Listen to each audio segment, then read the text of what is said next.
membawa Kristus kepada bangsa-bangsa dan bangsa-bangsa kepada gereja Tuhan. Injil menunjukkan kasih kurnia Bapa. 26 Oktober 2025. Injil menunjukkan kasih kurnia Bapa, mengurniakan anaknya demi keselamatan manusia, mengisytiharkan bagaimana Yesus hidup dan mati, agar kita diperbenarkan olehnya. Ia adalah kuasa Tuhan yang menyelamatkan daripada dosa, iblis dan kematian. Ia menumbuhkan iman yang berpaut teguh kepada segala harta yang bersamanya. Dalam ibarat Yesus tentang seorang penyemai, tidak semua benih jatuh ke tanah yang subur. Benih ini ialah firman Tuhan yang ditaburkan, tetapi firman itu tidak berakar di dalam setiap hati.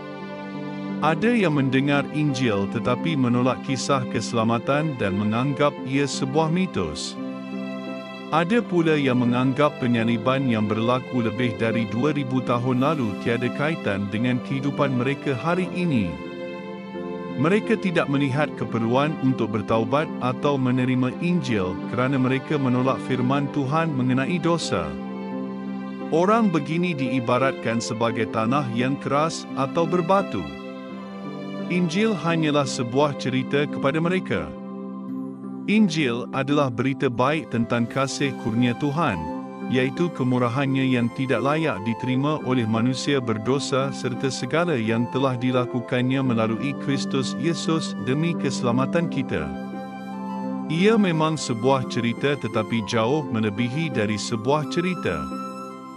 Kisah tentang kehidupan, kematian dan kebangkitan Yesus membawa harapan dan perjanjian tentang pengampunan serta kehidupan kekal kepada semua yang percaya kepada Juru Selamat. Injil ialah cerita yang menepati apa yang telah dijanjikan oleh Tuhan. Dalam ibarat tersebut, penyemai menabur benih. Sebiji benih tidak begitu menarik. Ia hanyalah sebutir kecil yang keras dan kelihatan tidak bernyawa. Namun begitu, benih kecil ini memiliki kuasa kehidupan dan pertumbuhan di dalam kandungannya. Benih yang ditanam itu akan bertumbuh dan muncul ke permukaan tanah. Ini adalah satu misteri yang memberi kehidupan. Sementara penyemai tidur dan bangun untuk bekerja, benih itu terus-menerus tumbuh dan membesar. Dia tidak faham bagaimana hal itu terjadi. Injil ialah benih yang hidup dan memberi kehidupan. Rasul Paulus menulis Injil Yesus adalah kuasa daripada Allah untuk menyelamatkan setiap orang yang beriman. Injil ialah berita baik tentang kasih kurnia Tuhan serta kematian Yesus dan kebangkitannya dalam kemenangan. Injil ialah perjanjian bahawa semua yang percaya kepada Yesus akan menerima pengampunan dosa dan kehidupan kekal. Melalui kuasa Roh Kudus, benih yang sederhana ini berakar di dalam kehidupan kita dan berkembang menjadi iman, pengampunan dan kehidupan. Melalui benih Injil, Roh Kudus menumbuhkan iman di dalam hati kita, mengampuni dosa dan mengurniakan kehidupan kekal kepada kita. Roh Kudus menuntun kita untuk menghasilkan buah-buah perbuatan baik yang memuliakan Tuhan.